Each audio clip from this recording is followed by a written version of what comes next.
Good evening, everyone. Thank you for coming out. Let's get started here in just a moment. Thank you for coming to our general membership meeting just to take care of the topics tonight.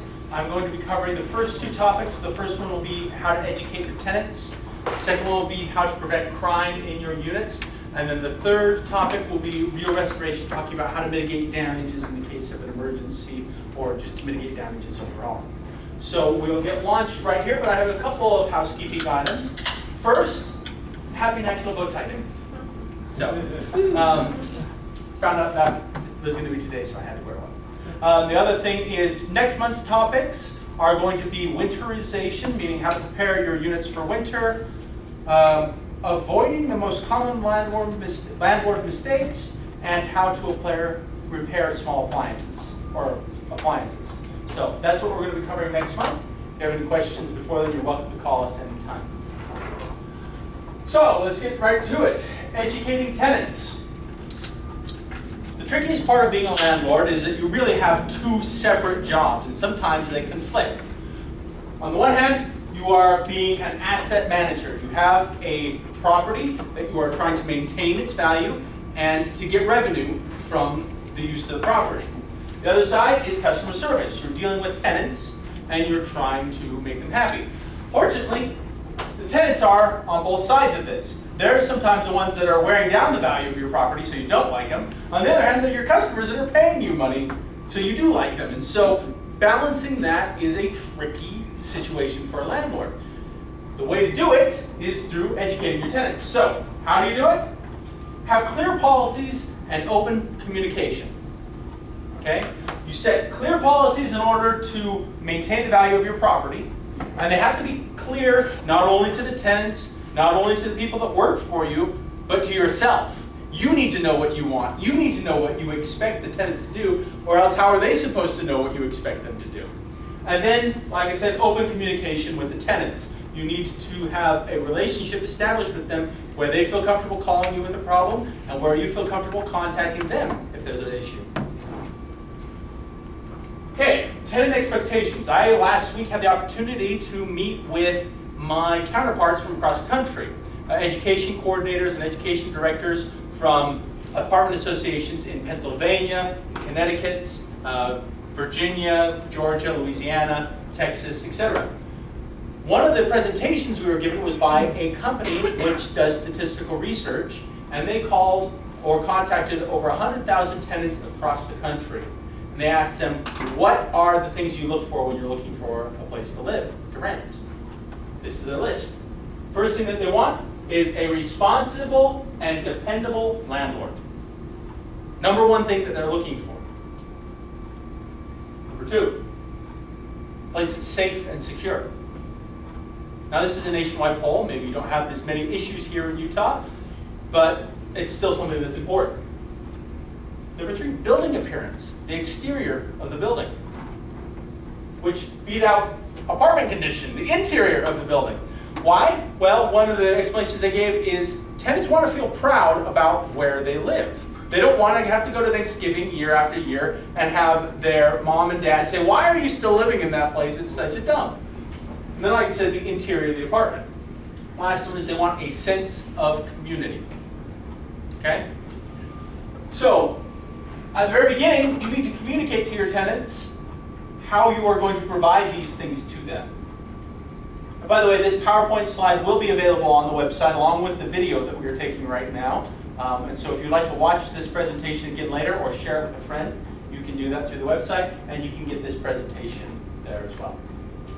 Now, top 5 things that tenants complain about. And this is not only complaints in the survey, but they went beyond the survey, and they actually went out and designed a computer program that scattered all over the internet, found all those complaints that have been posted online and brought them back together and got an aggregate. So this is a huge amount of data. Number one thing tenants complain about, maintenance not being done. Number 2, poor communication with the landlord. Number 3, neighbors. Number 4, safety concerns.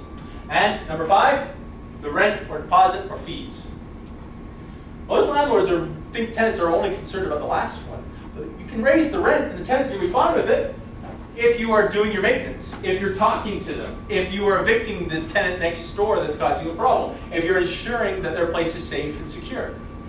So, a lot of people are shocked by that, but those are the things that tenants most likely to complain about.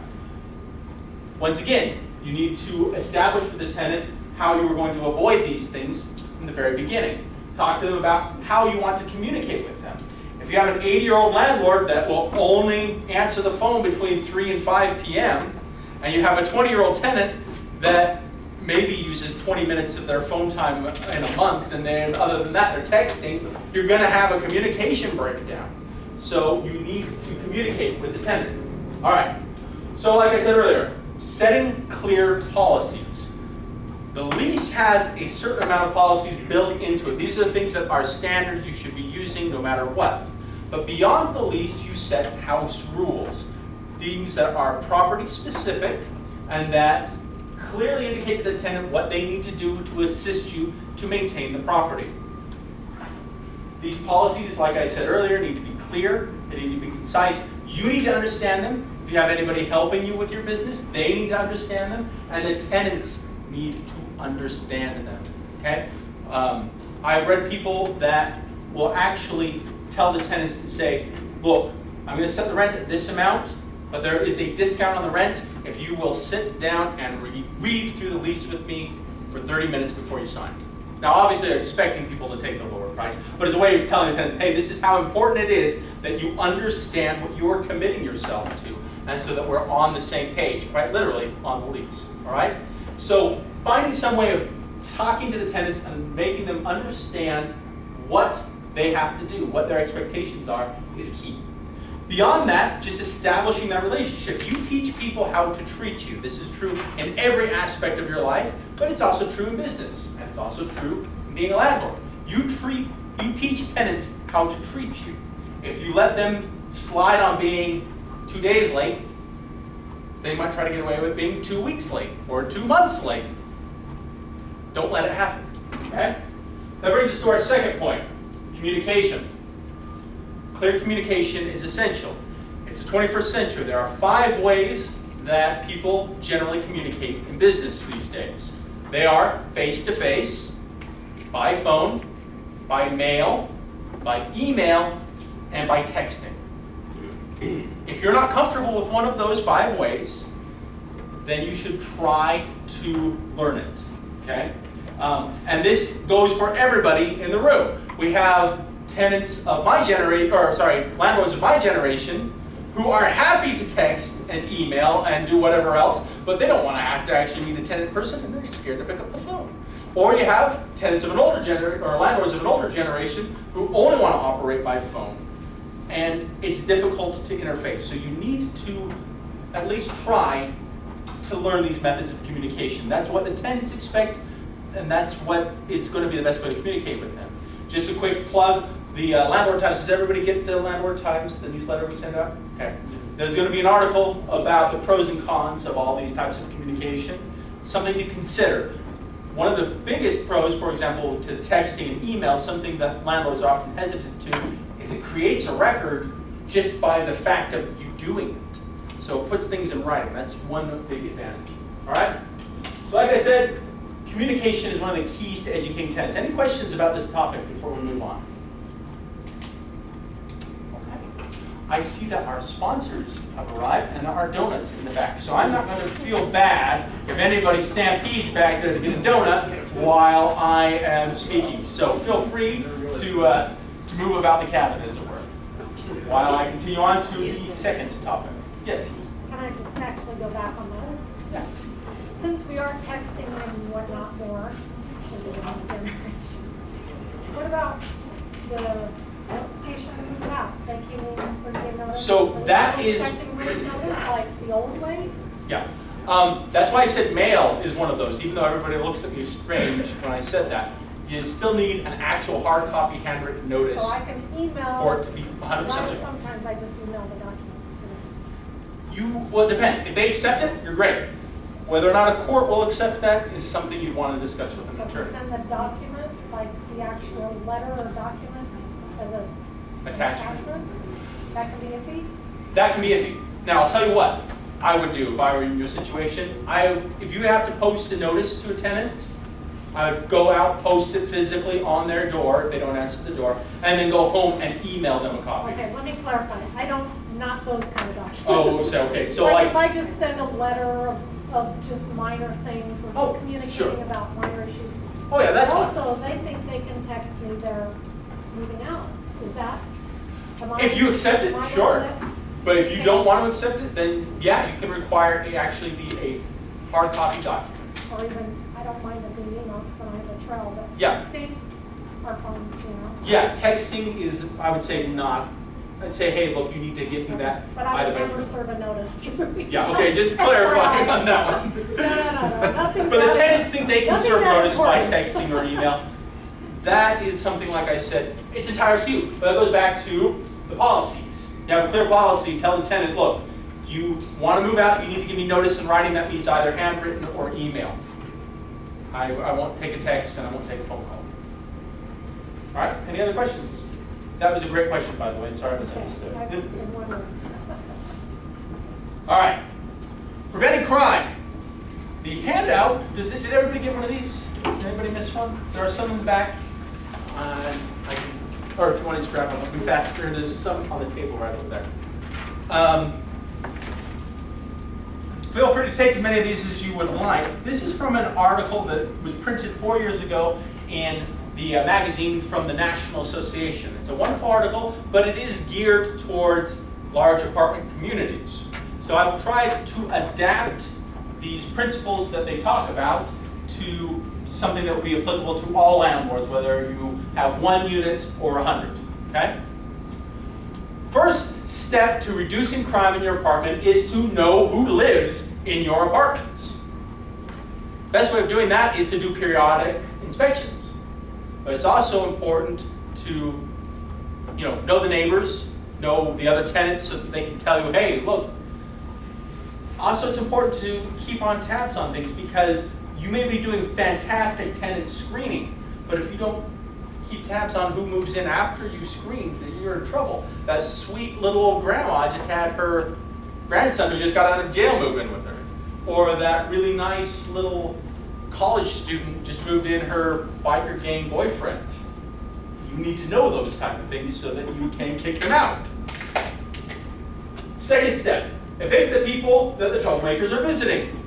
So even if the girl didn't have her boyfriend move in with her, or the grandma have her grandson move in with her, if they're constantly visiting and causing problems by harassing other tenants or committing any other kinds of crimes, find out who they're visiting on the property and tell them, hey look, this person is not welcome, they're going to be trespassing, I will kick them off the property for trespassing. If they keep visiting you, I will evict you for inviting them onto the property, okay? Be clear about that, but that's something that you can do. Third, don't tolerate parents who don't parent their kids. Isn't this a great picture? I don't ever want to have to walk into an apartment and see that going on. Now, obviously, if the kids are damaging the apartment, little kids, that's a reason to evict, but that's not what we're talking about tonight. We're more talking about teenagers, but I just like this picture. So, if a family has teenagers who come onto the property and they move in and they're 14 and they're great straight A students, and then 2 years later, the parents don't discipline them at all and they're hanging out all day, never go to school, doing drugs, whatever else, don't tolerate it. Kick them out. Enforce community rules. This actually ties in nicely with what we talked about earlier. Have clear policies and communicate them to the tenants. Let the tenants know what they are expected to do. And whatever rules you have in place for your fourplex, for your single family residence, etc., that have to do with reducing crime, make sure they're enforced. All right? Fix graffiti and vandalism immediately so that this doesn't happen. The police call it broken window theory or paradigm. Imagine, if you will, that there's a factory that's been closed down for 10 years and it's a residential neighborhood. No problems, it's just been sitting there. And then one day, somebody throws a rock through a window. The next day, 3 people throw rocks through the window. A week later, all of the windows are broken.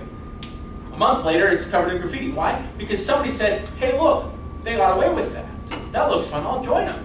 And as soon as that barrier is crossed, it's easier for everybody else to do it. Same thing goes with graffiti.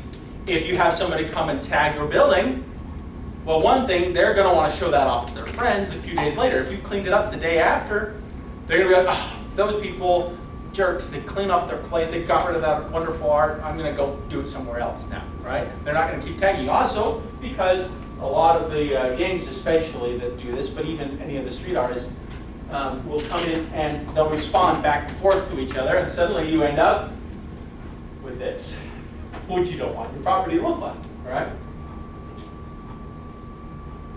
Get to know your neighbors. Now this is easy if you owned the house and now you've moved out and you're renting it, you automatically know the neighbors. But if you go buy a property, you totally should know all the neighbors, because guess what? At 2 a.m. when your tenant is having a caker, you're not around. And unless the police get called, you don't even know about it. Your neighbors of your tenant, they do know.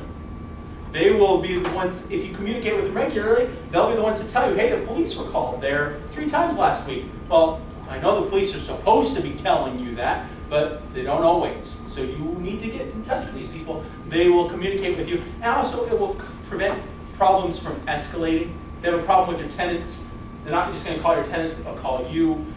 Then you can work things out, smooth things out faster, or evict the tenant if necessary. Or if they're a horrible neighbor, you can actually warn your tenant about, hey, don't play your music loud because so-and-so next door is going to throw a fit about it. All right? You should know who they are. Work with law enforcement. You should have the non-emergency phone number of every police department where you have a property so that you can communicate with them. In the event of an emergency where you have to get the police involved, if you have a relationship beforehand, it's going to go much smoother and much easier. So open those lines of communication as quickly and as easily as possible. It will pay off in the long run. If there is a police officer assigned to the neighborhood where your property is, you should know who that is. You should be in regular contact with them once every year or so, just so that you can feel them out and know what's going on. It's going to help increase the value of your property. You'll know better what's going on. If you have the crime statistics for the neighborhood and they're bad, well then that's bad. But if they're good, great selling point when you have a new tenant move in. You can say, hey, look, I know that there has not been a burglary on this street for the last 5 years. It's a great thing to be able to tell a prospective tenant. Make sure tenants understand the lease. Once again, this goes back to what I said earlier. Sit down and go over with them what is expected of them and what they can expect of you. Establish those lines of communication with the tenant early and reinforce them often. Have no loitering rules. This doesn't really apply if you have a single family home or a duplex, but once you get up beyond 4, 10, 20 units and you have open common areas, you might want to establish a sign saying no loitering, just so that you can take advantage of the police being able to come in and make teenagers, for example, that are hanging out for hours and hours on end, make them move. Why? Because if you create a spot that's a hangout for teenagers, let's say they're fantastic, good teenagers, and they don't ever do anything wrong, but suddenly that place has become a hangout place, and maybe other teenagers in the next year move in that aren't as good, and then a couple years later, maybe some 20-somethings that are unemployed just start hanging out there all day, or some homeless people start hanging out there all day, or some drug dealers start hanging out there all day. You don't want a place to become a hangout. Now, call the police and ask what their policy is, what defines loitering. They'll know, they'll be able to tell you. Obviously, somebody coming down, if there's a park bench and sitting down for a couple minutes while they're walking their dog, is not loitering. Somebody, a family having a barbecue out there is not loitering. It's when people sit there and do nothing else, sit there and hang out all day. You want to avoid that, okay? Last, consider getting security for persistent problems. The handout I handed out mentions that you can hire an off-duty police officer for sometimes like $50 an hour. I hope none of you are in a situation where you need that. But if you have a persistent problem, consider getting some sort of security. We have companies that we work with that provide security to apartments and single-family homes and the whole gamut in between. They'll come out, they'll do an evaluation, they'll be able to tell you, hey look, all you really need to do is install a motion sensor light here. Or they'll be able to tell you, this is what's going to cost you to install a wireless camera system. By the way, cameras are decreasing in price substantially. As you can get wireless ones that are digital, it makes this cost significantly lower. Okay? So if you have a persistent problem, consider getting security. All right? Those are the 10 steps that are outlined. Any questions? Can you get signs that say your property is protected by video? Or? If you actually are being protected by video, yes. Yeah, that's totally fine. The one thing you don't want to do is the placebo cameras. Go get a little plastic box with a little thing on it, stick it up. The reason is because if a tenant does get robbed or something happens on the property and they are expecting that they were safe because of the camera, and then they go ask you for the footage, and you're like, oh no, that's a fake camera, that can get you into legal trouble. So those placebo cameras, not great, especially like I said, the cost is significantly lower. There may be a way around that if you disclose to the tenant. Obviously you're not going to disclose to the criminal that the camera is fake, but if you disclose to the tenant, there may be a way around that, but that's something you want to discuss with your attorney. But yeah, if you do have video, great. Put up a sign saying this property is under video surveillance. That's fantastic. Any other questions? Okay, great. Well, then we're going to turn the time over to our sponsors for tonight, who will have, I think, I have a question. But I was wondering if you could show that first slide or second slide, the top 10 things that... Yes, I think that's a very popular one. Go back to that. And like I mentioned, this will be available online, but I'll leave this on in the background while we have our sponsors come up. Is that ready? Thank you. What is in the fees for the web? I'll have those Hi, everybody. That's just fees like if you have Everybody having a great time? Can't wait to get out of here. Okay, so I gotta make it easy. Guys, my name is Magda Fox and I'm working with Kenna. What we do, we help actually landlords and property managers to actually follow up on tying back to what Taylor says on those tenants that may be falling behind on the rent. So in a timely, professional way, we actually follow up with your tenants, and we can do this via letters and phone calls.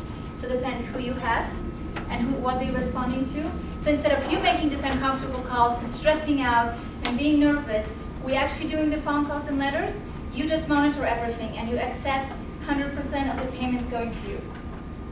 So we give you software that you manage and you enter your payments there. And you know who is on time, who isn't. If you need more than just letters and phone calls, if you need collection or legal advice, we also provide that. So all the fun stuff that you have to look forward to. While we help, like I said, you don't have to stress. We do protect your relationship, we protect your health, so you don't have to worry and stress. The letters are and phone calls are divided in all different ways. I'm going to show you something from far away, just how the system works. And I can pass this along. We can either, if you really like, send letters and phone calls that are dedicated, looking like coming from you. For example, I'm sorry, what's your name, ma'am? Shirley. Hey, this is Shirley. Just want to follow up on the invoice I didn't get yesterday. Boom, it's nice, right? And it's coming back to you. It comes with envelope, address back to you, and your phone number. Or if you don't like that tenant and you said, you know what, that happened second month in a row, I'm tired and sick of that. So the second letters are coming from us, identifying us as a third party saying, hey, this is Kenna. Shirley asked us to follow up on this outstanding invoice. Please get in touch with her, okay? And when it comes to the fourth letter, it says, listen, this is going to collection right now. So again, it doesn't stress you guys. We do their work, you just monitor. And the nice part is that it changes the dynamic. Because instead of you hunting them, they need to get in touch with you, and they're getting the letter every week. So the other things that it provides you, or that our system provides you with, is actually it's really effective and cost efficient. If you ever have to go to the court, let's say you're going through the beautiful eviction, right? You have a paper trail that shows all the steps that you did to help actually let the tenant know they owe you money. Yay. So if that interests you, if I can help you, please give me a call or come talk to me in the back and we can schedule some time to maybe discuss more in detail your needs or any more questions that you have. Does anybody has any questions right now? How much does it cost? It's a flat fee, depends on the volume.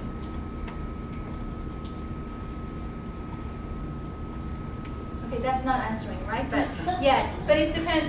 It starts with the highest, I think, price. We have $35, and it goes to as cheap as $10. So it depends on again how many vouchers you're buying. They never expire. You're just saying, okay, the minute your tenant is past due one day, you say, okay, I start sending them letters, and you just input the information, and boom, it goes. The system never sleeps, never gets tired. You know, it just does get automatically the job. Any other questions? Awesome. Well, you guys have fun.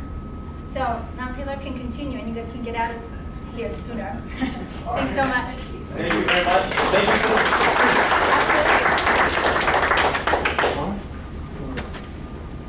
Now we'll turn time over to real restoration.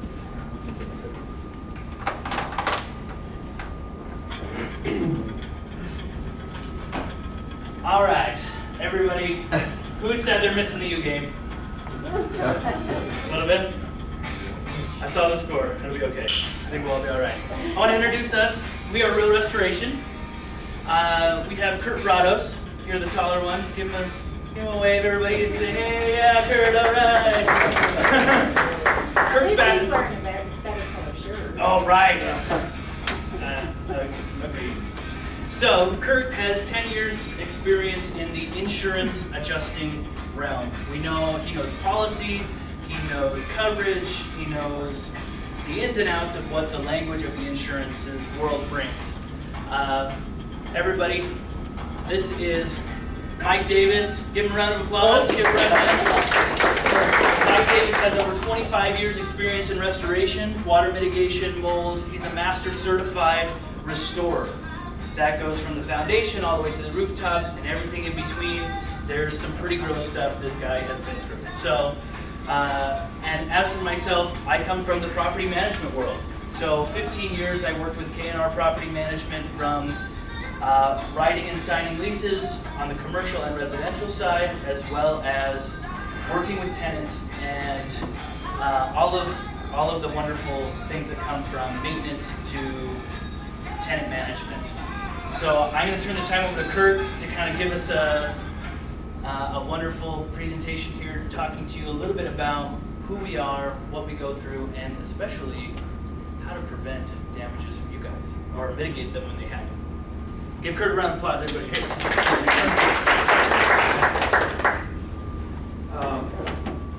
Just like Steve was saying, so a little bit about myself. I come from I'm not a contractor originally. I come from the insurance claims world.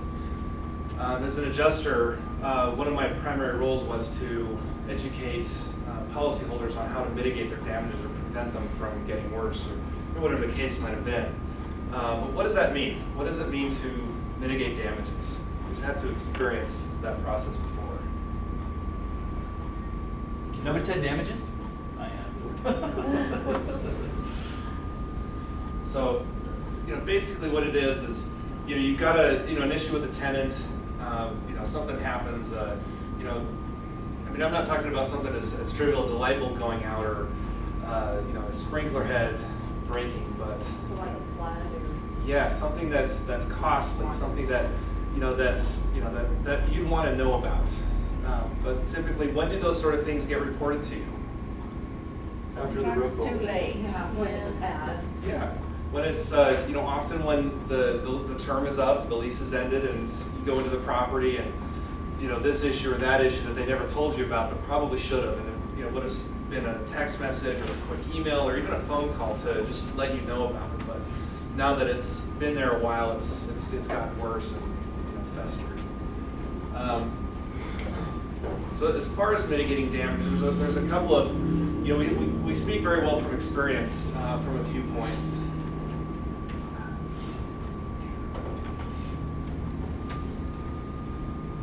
So this is a job we're doing right now. This is a property, tenants have been in there about 20 years, and whenever they have an issue, they would do just that. They wouldn't tell anybody about it. It would leak, it would flood, and then the landlord, in this case, he's got probably 4 dozen different properties, and he would hire whoever he could to come out to do it, whoever $10 or $12 an hour to cheaply get it fixed. So one day, the upper level apartment, in the middle of the night, right in the afternoon, anyway, the supply line to the toilet tank bursts, and it floods out the upper level apartments, and then eventually the lower level apartments. This is the point where you do get notified about major damage, because now the tenants are affected. They can't live with this damage, so now they're telling you about it. So as we're opening up the walls to try to get to the water damage, we're uncovering all of this old damage that was never mitigated. And then in this shot, you can kind of see what happened. Right down here is where a hole exists right from the kitchen into the bathtub, the adjacent bedroom. And then right here, down below, you can see where the wall stud simply disintegrated, just rotted out. So what happens in this case? Yes, it's dollars. What does it mean? Mold? What else? Termites can fester. Well, structurally, you don't have those beams. What if this is a load-bearing wall? Tenants have to move out. It's loss of revenue. Yeah. So all of a sudden you're incurring a cost because now they're out. They're moving somewhere else because they don't want to come back. Now it's costing you loss of rent. In this case, so you get to the point where it's water damage. You know, this is likely something an insurance claim can deal with. The adjuster came out to this one, and they're going to be able to cover about 1/3 of the cost here. And why can't they cover 100%? Because the damages were not mitigated properly. So instead of calling the insurance back when the cost was maybe a few $1,000s, they got called out when the bill became $30,000, so now the insurance is only going to cover 10 of it. And the tenants are out, and there's no coverage for lost rent. So what 5 or 10 years ago was a problem that would have been a few $1,000s, today is one that's costing it's costing tens of thousands of dollars.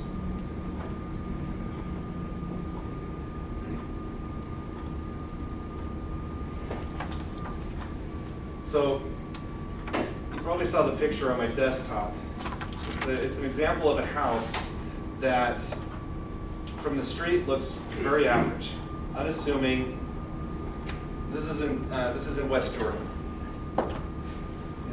With the fact that the windows are open, that's what we did as soon as we got there. But this is why. As soon as you go inside, this is what it looks like.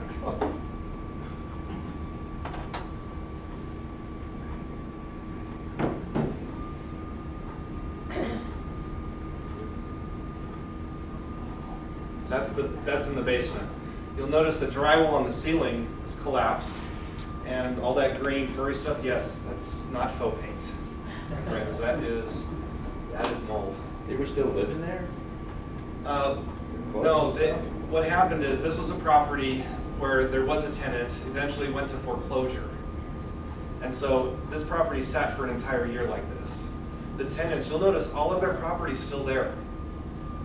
When this happened, it wasn't in their interest to take any of their property.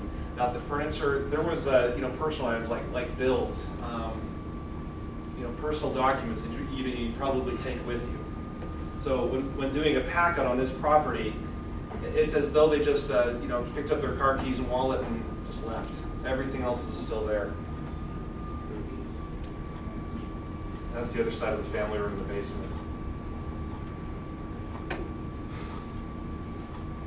Deep breath. They have cats too? A lot of cats, a big cat. So,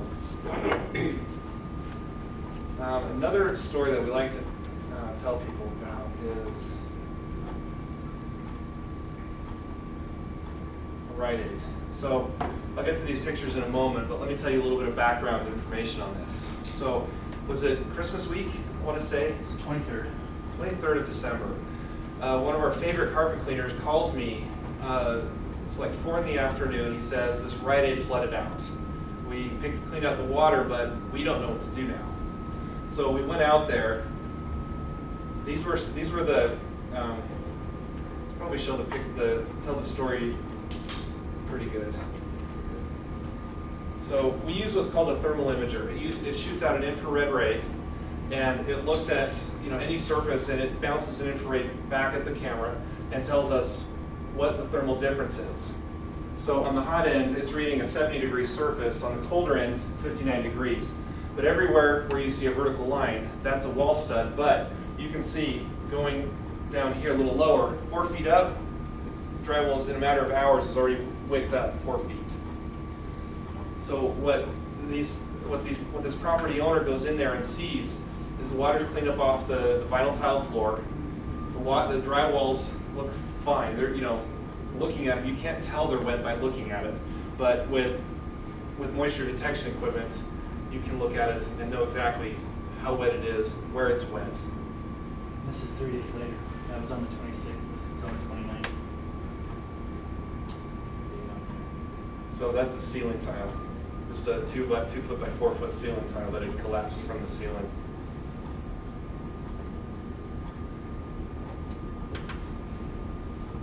So that's looking down at where the floor meets the wall.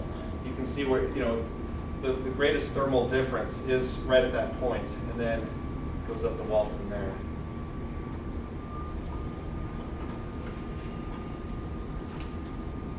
So this area, it's a little bit hard to kind of decipher what this is an image of, but if you can imagine one of those pharmacy drive-thrus, the person on the inside of the window, that's what they would be looking at if they were just standing in that window looking down. There's a pneumatic tube, a cash machine can sit there, and of course the counter. So in this case, you can see this, it was right above here where they had on the 23rd, the fire suppression system had a sprinkler head that just burst, and that's what caused all of this water damage. And everything that's purple in there is how much of it's wet. Had it been dry, everything in there would have been as yellow as you see some of these other drier areas.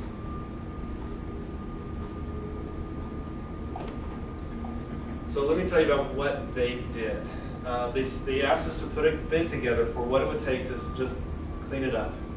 And for a full-size Rite Aid, it was about a $10,000 estimate. What we were proposing to do is open up some drywall, get everything out of there that's wet. The pharmacy needed to be gutted because there was so much wet drywall, and slip down these ceiling tiles. So they never got. They told us they'd get back to us. It had been a few weeks, then a few months, and 6 months goes by, and they give me a call in about June, and they say, "Hey, we want to reevaluate that Rite Aid again." So what happened is we went in there. We recommended doing a mold test because we were expecting, since they didn't mitigate anything, that we were going to have elevated levels of mold, and sure enough, that was the case.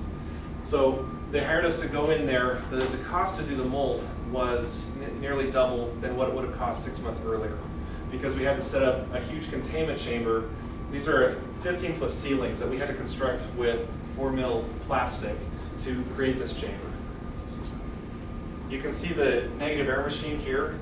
This machine is designed to filter the air to how many microns? That's down to 1 micron. Down to 1 micron. I can't imagine how small that is. But basically that's about as filtered as air can possibly be with any machine using modern technology. It's a filter, it's about 2.5 inches thick and about $300 to replace. So that's what we ended up having to do in a kind of a larger setting, in a commercial retail setting where the damages weren't mitigated. So we had to pull all the drywall, clean inside the chambers, plastic it over so that we don't recontaminate it with other areas in the chamber we're still cleaning.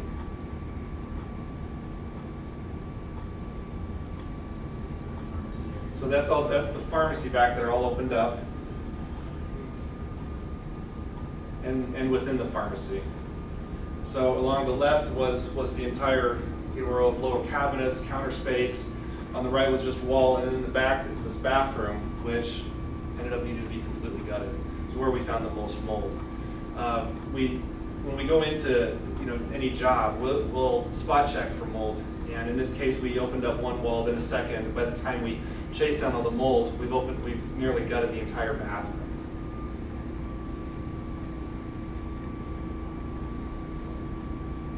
insurance pay for that? No. Because it wasn't. Because they let it go so long? Yes, so insurance companies, they want to cover sudden and accidental damage. They want to do that right away as it happens. Not every insurance policy, be it a liability policy, a first-party property policy on a residence or a commercial building, there's every one of those policies is language that says, when it happens, get it fixed now. If you wait, we're not going to cover it. So companies like ours, what we'll do is we'll go out, we'll do one of these top-to-bottom assessments with a thermal imager, a moisture meter, and a professional background to tell you what needs to happen. And then we can also interact with your insurance company to accommodate their coverage needs. Because your policies are going to be able to cover it in certain ways and not others. What if the policy doesn't cover mold? Some policies, landlord policies specifically, typically exclude mold. So is there a way to maybe absorb that cost in other ways? You know, there's different considerations that need to be made. But going into a property after, say, a flood, for example, we're able to get it cleaned up and back to dry in a matter of days. And then by then, we get a claim submitted to the carrier, an adjuster back on site. We're meeting with them, going over the scope, going over the estimate. But that's all stuff that happens behind the scenes that we take care of. On your end, if you were to call us out, what we do is we do all of this for you. We keep you updated as to what's happening with coverage, how much work is going on, and more importantly, what is your out-of-pocket cost on this going to be? Is it just your deductible? Is other if the carrier's not covering something, do we need to do we need to let you know about other costs that you're going to be experiencing out of pocket?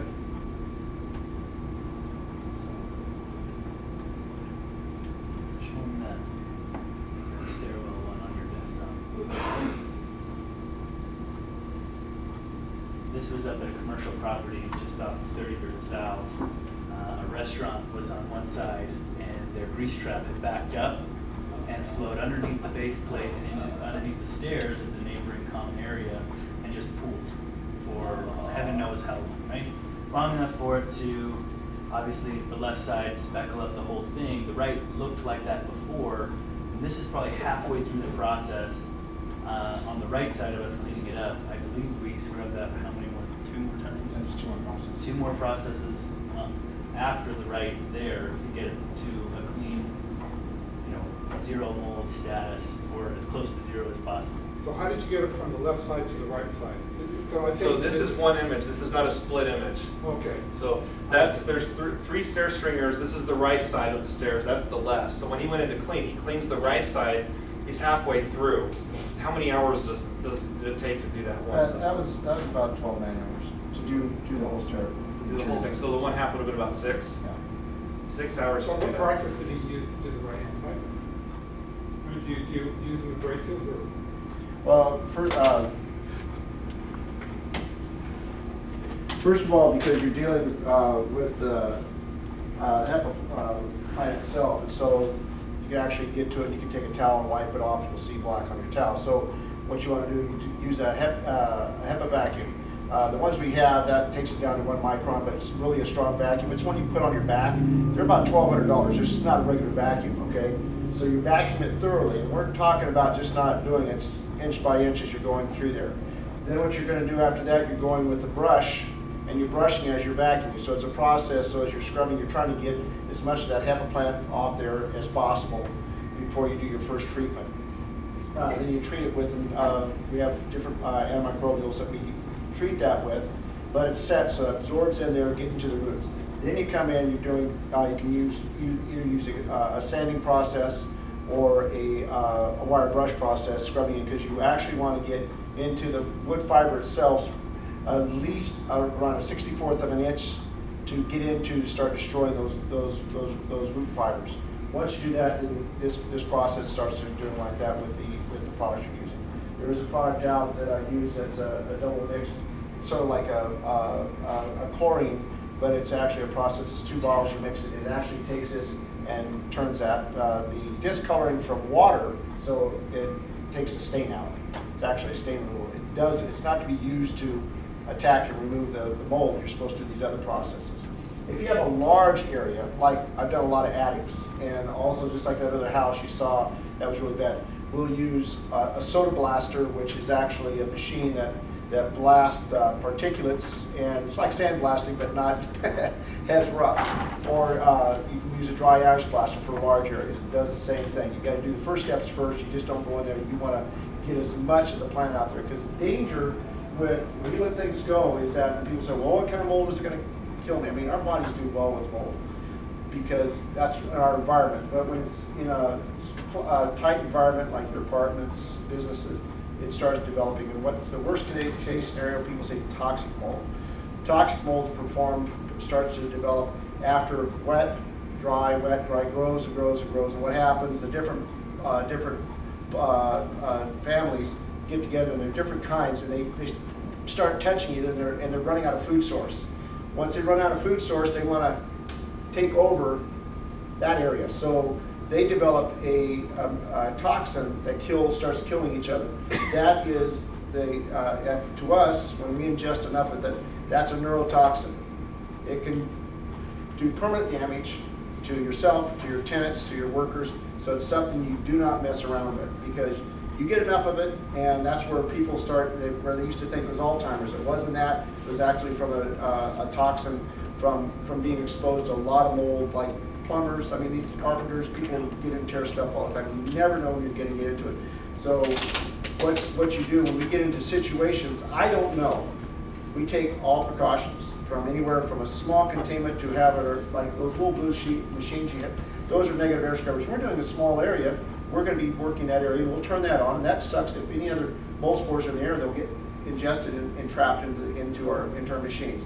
Because our main goal here is anybody can go in there and start tearing out walls, but we want, as you say, safety. We want to provide, when a customer comes in and says, yeah, we had a major water damage, we had mold, we had sewer, I follow a very strong protocol. And what I like to do is say, we build up this brick wall. It's a barrier so that when we set a protocol, and let's say you get through and someone comes back and they're trying to get you with a lawsuit, and all of a sudden you got $10,000 into a lawyer because this guy's coming after you. If we go through that, our barrier sets you up so that most lawyers who know protocols, they're looking at it and saying, because these guys follow a strict protocol, I'm not going to make any money out of this. Why should I even try to do this? There's enough contractors out there who just go blind into a project, and if someone gets sick, you're it. Anybody who touches that job, landlord, everybody can be involved. You personally also, because I've been around this long enough, I've seen some really nasty situations where everybody goes to court, everybody's sued because it was that bad. So that's what we don't want to try to save a few dollars when we take that off your shoulders, all right? And I don't alter my protocols. I explain exactly why we have to do that. And if we get to things soon enough, guess what? You don't have to worry about that. Today, when I go into a lot of jobs that have been done by somebody else, I still see this. It's slashing a project. Water damage happened 12, 24 hours ago. A company or contract comes in. The first thing I see is, I made all my flood cuts. Well, can you explain to me why? He's been an insurance adjuster for a long time. They have to explain why. Most of the time, if we get there soon enough, I can dry out a house, turn around, and have your customer back in that house. Let's say they have to move out of the house for some reason, a couple days, but if it's a small area, they don't. But 4 or 5 days, they're back in their house because I can dry in place. There's protocols when you can do that, when you can't. Mainly, I'm looking at 24 hours. It's crucial, that first 24 hours, to save damage from sheetrock to your baseboards to your carpets, pads. But if it's never been wet before, I can dry everything in place. And guess what? That saves you a lot of money. Because what is your first concern when you hear, I've got water damage in my house? What do they call? What are you thinking? Yeah, loss of revenue. What am I going to do? What am I going to tell these people? Do I have to move these people out? Do I have to now, because these people might be out there for a week or 2 weeks. And if someone comes in there and cuts everything out, and all of a sudden they triple the cost because of construction, guess what? You could be out of revenue for 3 weeks or longer. And if an area has to be done, that's fine. But I'll make sure that it had to be done for a particular reason. So that's why when something happens, we need to be called immediately, because that's huge dollars going from 1 day or 6 days later. Because after there's category 1, 2, and 3, categories from clean water and category 2 is gray water, and category 3 is black water. Clear water can go to black water because the amount of bacteria is building up in your carpets and in the walls. And it gets to a certain point, I reach a different protocol. Because you might say, why did you have to cut off the wall? It's been wet for a week and a half. Mold, 72 hours, the seed opens up. Okay, we do not see this. The plant itself, it gets big enough, where it colonizes big enough that we can visually see it for about 10, 12 days. All right, the plant's already still going there producing spores, and we can't even see them because he was wondering how big a micron is. And give you an idea what we're dealing with. There's 100 microns standing on edge. So when you're thinking about, oh, I'm just going to do this to cover up that mold back there, and let's say there you got some toxic mold, you got Penicillium stachybotrys, which is one of the ones that affect us more than anything else. Even through a light socket, which is coming through that wall when the house breathes, tens of millions of spores can come through there in a period of 24 hours if you don't protect anything correctly. One square foot of hypha plants produce over 1 billion spores. So this is just a little education about how important it is, and we can eliminate all that. Also, I did all the work for the cities of Northern California for sewer backups, worked with the sheriffs for drug labs, situations where you have the bodies in the house. That whole aspect is a whole different aspect. It has to be handled right and done correctly. And turnaround time is again essential, because sometimes it's somebody else came in the house and the tenants are dislodged for a minute, and I can usually tell you about how long it would take, so you can be prepared for that. And because of his experience, what's going to be out of pocket. But if we get there soon enough, you're going to have very little out of pocket, and you may not even have any loss of revenue if we maintain it. Even a small bathroom, don't let that fool you. You got underneath there 2 layers, when it has 2 layers together, vinyl, and here in Utah they have a lot of press board. When it goes under that press board has to come up because I can't dry through that. So you have to understand that will come up, and so we can turn it around. And give one other aspect as far as relocating time. If you ever, anybody had a house that's been, or apartment's been water in it for a week, 2? Okay, that's when you have the capillaries and wood is totally saturated. So the process on that, if I get into a house, I've had 2-story houses that